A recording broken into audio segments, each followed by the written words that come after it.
Wales and England, folks, Six Nations 2023. This game is going ahead after a little bit of doubt early as to whether the Wales players were going to be available to play. There was a bit of a threat of some strike action with all the background issues going on there. But nope, the game is going ahead. That's pleasing. Now, the roof's going to be open for this one, and England are coming to town. Wales-England's always seemingly a pretty tight affair. There's not that much between the teams. Both new coaches, if you can call Gatland a new coach this year. You know, last year it was Eddie Jones against Wayne Pivac. Now it's Gats up against Poortvliet. So, yeah, we'll go through the lineups, some kind of key stats, some recent history and predictions, and you guys can let us know your thoughts on how this one may end up panning out. Warren Gatland, I think, has made the most changes of any coach thus far in the Six Nations. He's been chopping and changing like mad, and it kind of continues. I mean, from what he says, there's method to the madness in that he feels the need to divide the game time between some of the senior guys and also making time for some of the young guys to get some experience, and we see kind of more of that here.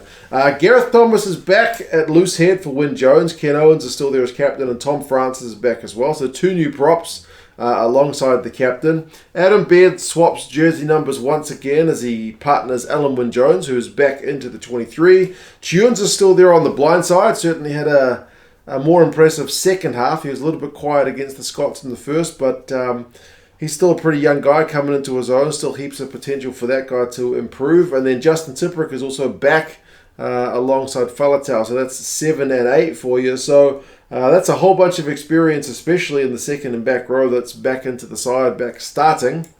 When you consider the side that played Scotland was way lower on caps. But as I mentioned, Gats has mentioned, some of these guys, like the Tipurics and Alun Wyn Joneses and whatnot, are going to be outside the 23, or, you know, Faletau's going to be on the bench as other guys build their way into their Welsh careers.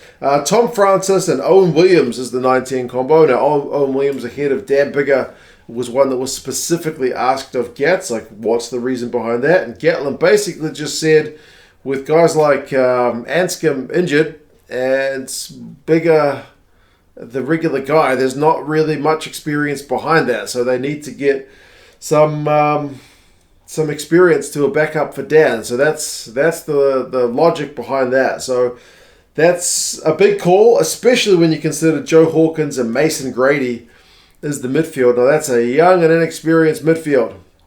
I mean, Mason Grady comes in for George North. I thought George North's been a little bit quiet the last few games, so it's an interesting one. I mean, Mason Grady, from what I've seen of him, is a pretty big dude.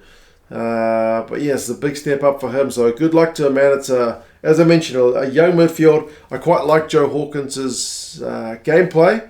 The only concerns I've had thus far with him is he's missed a few tackles, which is, you know, as a 12, it's kind of a pretty key area to try and get right. But we'll see how he goes at the weekend as well. Rees-Zammit's back fit, so that's a bit of brilliant news because that's some real wheels to come in on that left wing. Josh Adams still on the right wing, and then Leigh Halfpenny, if he can stay fit. I don't know how many times he's been named in a Wales squad only to not end up playing because of some injury. Fingers crossed for Leigh Halfpenny. If he's fit, he's going to play at fullback. So that means guys like Jack Morgan, Liam Williams, Wyn Jones, George North, Rio Dyer, a bunch of these guys have just been kind of rotated out of the squad for this week. Bradley Roberts is also back into the squad on the bench. That's pleasing because I think he's looked all right, man. I mean, they gave him his Welsh cap under Pivac, and then he moved to Wales to keep his Welsh career going, and then he was finding himself kind of back on the outer as other guys came back into fitness like the Sheriff, but no, I reckon he's a good player, so pleased for him. Rhys, Carre, Dillon Lewis, Dafydd Jenkins, Tommy Reffell, that's your forward replacements, and then Kieran Hardy comes in, Dan Biggar's on the bench, and then Nick Tompkins, who I was kind of hoping would get a start, is at least into the 23 in the 23 jumper. Individuals for Wales, it's an interesting one because if you're looking for the Welsh guys who've kind of stood out in terms of statistical performances, the guys with the most run meters for Wales have been Liam Williams and Rio Dyer. Neither of them are playing. And the guy with the most turnovers is Jack Morgan. He's not playing, so interesting. Interesting to see how these guys go. But certainly heaps of experience there, man. For England, they have kept things a fair bit more stable than what we've seen from Gatland. It's still Genge, George and Sinclair in the front row. Sinclair's been running around with something on his face. I think he's had a bit of a cut, so fingers crossed he's all good to go. Itoje and Chesham is the second row. To be honest, man, Chesham's been outshining Itoje for some of the on-the-ball stuff as well. I think he's got the most line-out wins of the English locks. I think he's like 4 takes ahead of Itoje. I haven't checked the tackle stats because Itoje is usually more of a defensive dude, but certainly Chesham's been looking the business, hasn't he? Ludlam, Willis, and Don Brandt, that's the same back row. I've seen a few people saying Don Brandt needs to show us something. He's been lucky. I think he's got the most carries and run meters and whatnot of the English forwards, so he might not be getting on the board, but I think he's been doing all right. I think he's the top turnover guy as well for England. Van Poortvliet and Farrell is the 9-10 combo. I don't feel like it clicked that well in their last game, but I don't know how much time Van Poortvliet and Farrell have played at 9 and 10 together. I would imagine it's a remarkably small amount. So another game in the bag is going to be a little bit experience gained. Pleasingly, the midfield is still the same, Lawrence and Slade. Lawrence certainly stole the show last time. And I would be lining up Ollie Lawrence to run all day long at Owen Williams, Joe Hawkins in particular. Big time. Like 2 very, very inexperienced guys. I guess Mason Grady to a degree. I would expect a lot of direct ball carries from Ollie Lawrence. And then Slade's going to be your distribution guy. Malins and Watson are on the wing. So Watson's first start on the wing for a long time. I know that guy's been another one who's had a lot of troubles with injury. He comes in for Hazel Collins, who I think is injured. And then Freddie Steward there at the back too. If Halfpenny is fit, I can probably see why they've picked him, because defensively, he's a pretty classy customer, knows where to be at the right time to shut things down kind of before they happen, and it wouldn't be surprising to see England go that route. Jack Walker, Michael Vunipola, Dan Cole, that's the same front row replacements. Courtney Laws is back fit, so pleasing for him.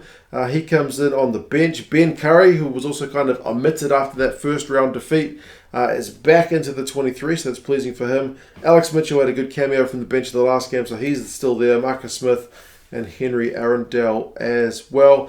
Individuals for England, Chesham, like I mentioned, is a key lineup man. Interestingly, it's Genge and Dombrandt who are the top carriers for England, so maybe speaks a little bit to the kind of forward-based play that we've been seeing, at least in the last game, against the Italians. Statistically, from both these sides, Wales's defence was pretty shocking against Scotland.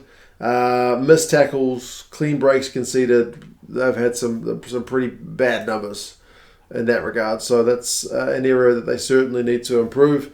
They have been able to generate some few chances, but not able to finish anything off, eh? So just that clinical edge has been lacking for Wales, and we need to see more of that. And they've struggled to just break tackles.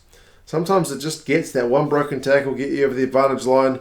I'm pretty sure Wales were the lowest of all the teams by a wee way in terms of tackle busts. So, yeah, they need to show us something else on attack and need to defend better. So that's an easy job, isn't it? Just both improve your attacking and defending. For England, they certainly got the maul going against Italy, didn't they?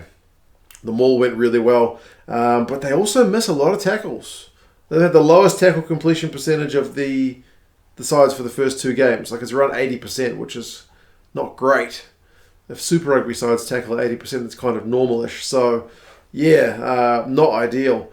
For England, they'll certainly want to improve that area of the game.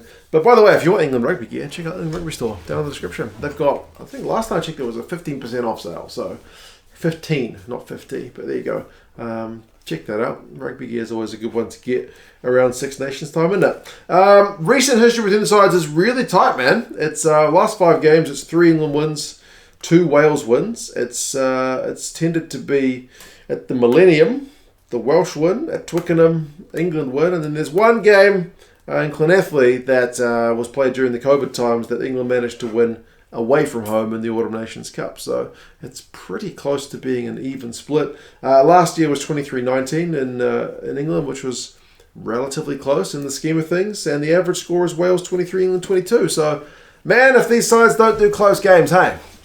So this may be one to watch this weekend in terms of being an edge of your seat goes down to the wire kind of game, which is the ones that I personally get the most into, especially if you don't know the result. Predictions-wise, the bookies have got England by 6, and the Rugby Forecast algorithm has England by 4. So it's predicted to be another close one that stays kind of within a converted try. It is on at the Principality. Did I call it the Millennium? Whichever way it is. It's in Cardiff, anyway.